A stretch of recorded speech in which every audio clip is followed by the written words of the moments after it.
Express there. Into attack across the outer wing. Oh, and what a fine mark. Knight, that is. Thanks, Sam, for filling in there. We had a few plumbing problems here, but we're underway. And Dandenong going from right to left on your screen. And really, that mark should have been pulled down. Could have been a free kick as well. This is Clark for Brunswick Broadmeadows. Connell under pressure and finds the boundary line pretty well. I mentioned Clark, Peter, last week did a superb job on Jamie Shaw. And he really held his own. It was a fine defender. Yes, one of the few four-quarter players that Brunswick Broadmeadows had. Connell leaving it for the skipper Callender, who trips over. Mead, some heavy shepherding, keeping him out of the picture. Had a little work on the boundary line there from Lacko, but went over. There's Duggan. He started off well last week. Yes, and of course Craig Brady in for his second game after a long bout of injury. Fine return to form by Brady with 5 goals, and certainly they'll be looking for him to be the focal point at centre-half forward. The ex-Sydney Swans player. Hodgkin in ruck, number 19 for Brunswick Broadmeadows against Gary Milligan, deputy vice-captain. Clark over the top, only as far as Knight. Mead hasn't got the height there and tried to make up for it with the big ride. The cousin of the Cracker brothers is Heath Mead, playing against his old side today. Played with Brunswick Broadmeadows last year. Shifted out there to Shepley. And here's Callender, fine tackle. Swooping in Bertolo. Why not? Here's Milligan, started off very well at centre-half forward against Clark. And Dandenong began the quicker. And the pass from Burke finding Brady, who's going to give them something up there. And it was a good start, but they didn't follow on from it at all. No, looked very impressive. Brady, good lead, beautiful pass, long kick for goal through the middle, and really then, Sam, what happened? Well, just mention this huge mark from... It was a super mark, Peter. He's looked pretty impressive, Rowan Welsh. He's a leaper.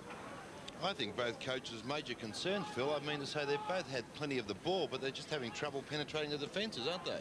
They seem to be getting enough numbers around the ball at any one time to sort of give support, and then they're chipping with the ball, and unfortunately the skills are not spot on at the moment for some reason, but you know, they'll probably shake themselves out of it.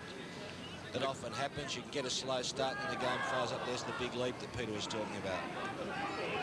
We go Mike Bone. He's had a lot of possessions and working very hard. He's doing very well in terms of possessions, Peter, but unfortunately, and I've seen him a number of times. While they were doing battle on the field, upstairs at the official lunch, measures to make sure Victoria remains strong in football were being announced. Football has been admitted into the new Victorian Institute of Sport, and $35,000 will be earmarked for development of our top junior players. Something that will keep the likes of Ted Whitten and Graham Richmond, 2 of our senior Victorian team selectors, happy in years to come. And you're right. Can't get out there and have a kick. Well, there's Davis. Huge mark for him there at the start of the term. And Brunswick, they really made all the running, Sam, didn't they? Yeah, well, it's obviously, you know, with a game where there's only been 6 or 7 goals scored, it's been a battle of defences. And, you know, whilst it hasn't been reached any great heights as a spectacle, it's been quite an entertaining game in terms of the pressure exerted by both sides. And obviously both sides, I mentioned earlier, got a very healthy respect for each other, and there's a lot of tagging going on, and players are finding it difficult to break away from their opponents. But here we see on screen Matthew Drain kicking his solitary goal for the term, and I think Brunswick's third at that point in time. But he's a guy that can give them a tremendous lift, because he's a very well-balanced player, as I mentioned earlier. He's got a touch of class about him, deceptively quick for a big man, and very, very agile. But I just Milligan, felt, Milligan got that goal. Yeah, he's played well. He's played, you know, he's played a number of roles actually. He was at centre half forward, then on the ball, and he's really been a live wire. He's given them a bit of momentum, but neither side being able to establish a pattern of play, or the ball carriers very rarely supported because of the close checking that's going on. It's at 3/4 time, you're a couple up and want to win. Well, they started off well, Brunswick, and I thought they were going to crack the game open.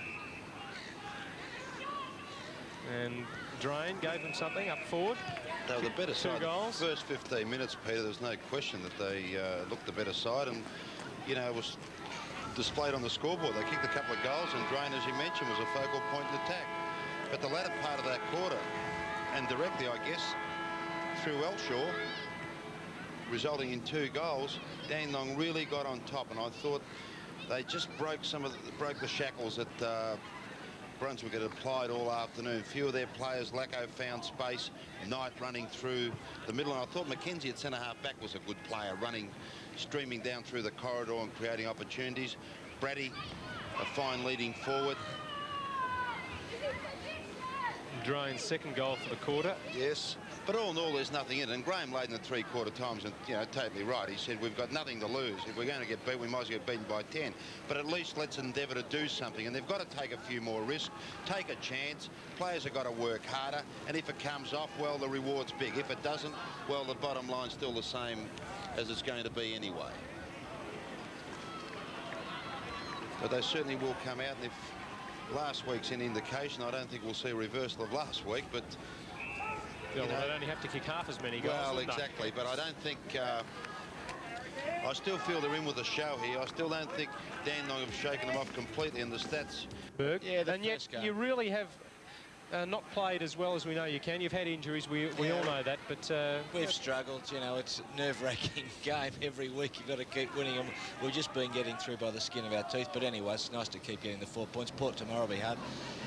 It's Atkinson on the left. actually some of the players that Ross talked to, Atkinson, Darren Burke, the other Darren Burke, Lacko came into things in the last quarter. Got a lot of players that can do some clever individual things, and really they all seem to put in towards the finish there. I think we should make mention of Welsh. Wasn't his performance superb for a second game play? He played like a veteran. I think he ended up with 9 marks. Could have interviewed him. Rossi asked some difficult questions down there in the rooms after the game, doesn't he? It's almost like Wide World of Sports. Jim Cleary questions. Well, there's the other Darren Burke, the big Darren.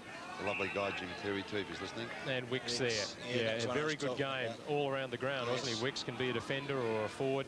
And tomorrow in round 12 of VFA, quarter revival from the Wicks this afternoon. And the Dandenong team further consolidate that position. Great stuff. It's great. Well, what did Tony Elshaw say to you? Congratulated you on a fine game. It must be when he chucked me in the ruck, you know. He said I might have a run in, end up running. It was good. Played well. You're known as a very strong competitor. Yeah, I like being strong here. Yeah, I like it pretty hard. It's good. A number of strong marks today and a bit of work in the ruck because Warwick Green's out, of course. Yeah, he'll be back next week. I might lose my spot, I think. No, I don't think, not after today's performance. You've been very consistent. So it was a funny sort of a game, wasn't it? Neither side could break clear. No, I thought we, because we usually start well and we didn't start well today. I thought, in for a pretty hard game. But as it turned out, we stuck to it and we come home winners. Well, you're glad they didn't mount a last quarter like last week. Did you watch it? No, I watched the game last quarter. The last quarter last week, I was a bit worried. But I knew the boys stick together and keep it up and do well. Right, now, I've forgotten again, as last week, I've forgotten the keys to the Mazda. Now, you live in Dandenong, so Aidan Toomey is pleased about that. You won't drive it too far away. But well done, great game. The keys to the Mazda and the Wards Express tanker. I'd like to thank Wards Express and Mazda, thanks for great awards. Thanks a lot. Spike Milligan, man of the match. Can I just say something? Yes, sir. Just like to... They're looking to hold top spot.